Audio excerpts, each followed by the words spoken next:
Bonsoir et bienvenue dans cette nouvelle édition spéciale d'EcoNews qu'on vous présente depuis Tanger. C'est un hub portuaire continental de premier plan qui s'est renforcé avec le lancement la semaine dernière des activités du port de Tanger-Med 2 avec une capacité additionnelle de 6 millions de conteneurs. La ville du Détroit qui rassemble aujourd'hui les acteurs portuaires de tout le continent à l'occasion de son Forum africain des ports.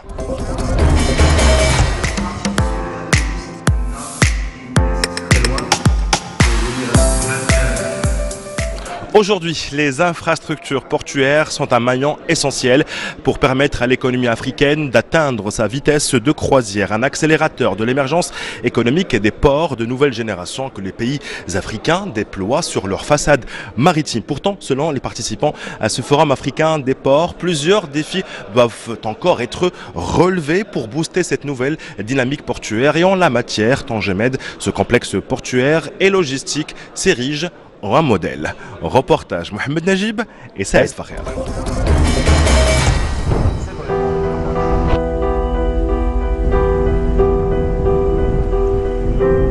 Les ports sont aujourd'hui des catalyseurs de développement de l'Afrique, surtout dans un monde aux échanges de plus en plus globalisés. Plusieurs prérequis sont aujourd'hui nécessaires pour accompagner cette nouvelle dynamique portuaire africaine, à commencer par les mécanismes de financement, de concession et d'exploitation de ces plateformes. Des exigences soulignées par les participants à ce Forum africain des ports organisé à Tanger, des experts pour qui Tanger-Med est un exemple à suivre par les autres pays africains. Tanger-Med est, avec beaucoup de fierté, la première capacité portuaire en Méditerranée.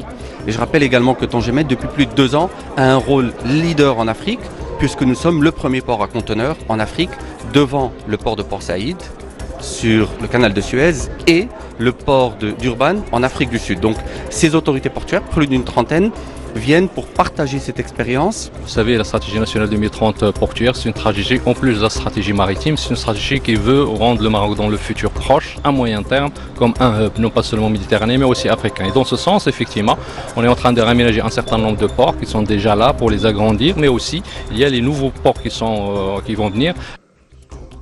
Aujourd'hui, Tanger-Med, complexe portuaire et logistique ayant nécessité un investissement global de 88 milliards de dirhams, est un modèle qui inspire les 26 autorités portuaires africaines présentes à ce forum.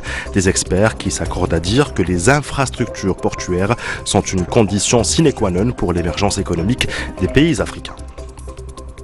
Effectivement, concernant le port de Kribi, c'est effectif. C'est au port de Tanger-Med que nous avons formé nos officiers de port, nos pilotes et nos officiers de port. Voilà déjà quelque chose de tangible concernant la coopération sud-sud. Ce forum ayant rassemblé 300 participants a permis également de dégager plusieurs pistes de réflexion pour le développement des ports africains. Un chantier essentiel qui ne pourra être réalisé que grâce au partenariat public-privé et la connexion de ces plateformes à l'arrière-pays à travers un maillage de réseaux de transport performants. L'Afrique qui est le continent qui a le plus progressé en matière d'infrastructures portuaires depuis les années 2000. Sans plus tarder, découvrons les brèves économiques depuis ce forum portuaire africain. Justement, aujourd'hui, le modèle portuaire marocain inspire. En moins d'une décennie et grâce à la mise en place de la plateforme portuaire et logistique de Tanger-Med, le Maroc a réussi à améliorer sa connectivité maritime tout en s'inscrivant au cœur des échanges commerciaux mondiaux. Une dynamique appuyée par le lancement, la semaine dernière, des premières activités portuaires du port de Tanger-Med 2, d'un investissement de 26 milliards de dirhams et d'une capacité additionnelle de 6 millions de conteneurs et le programme d'extension 2025 d'une force de frappe de 9 milliards de dirhams permettra à ce hub méditerranéen et africain d'améliorer ainsi ses performances. Le continent africain pèse aujourd'hui 3% du commerce mondial et moins de 5% des manutentions portuaires conteneurisées. Malgré son fort potentiel économique et ses consommateurs qui représentent 1/5 de la population africaine mondiale, l'Afrique n'arrive pas encore à s'imposer dans les échanges internationaux. Pour inverser la tendance, les différents experts présents à ce rendez-vous portuaire africain insistent aujourd'hui sur la nécessité d'élaborer de nouvelles stratégies afin de développer l'offre portuaire.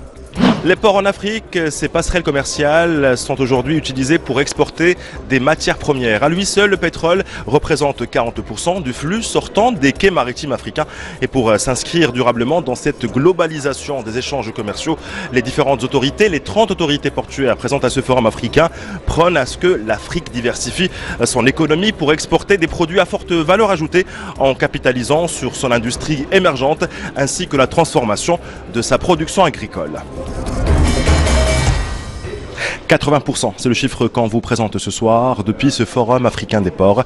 Et c'est la part des exportations africaines et des marchandises qui transitent par les différents ports du continent. De par ces milliers de kilomètres de côtes, l'Afrique dispose d'une formidable ouverture sur les marchés extérieurs. L'amélioration des infrastructures portuaires actuelles et le développement de nouveaux ports permettraient en effet de stimuler la croissance du continent et de diversifier son économie. Une Afrique qui deviendrait plus compétitive à l'échelle mondiale. À demain!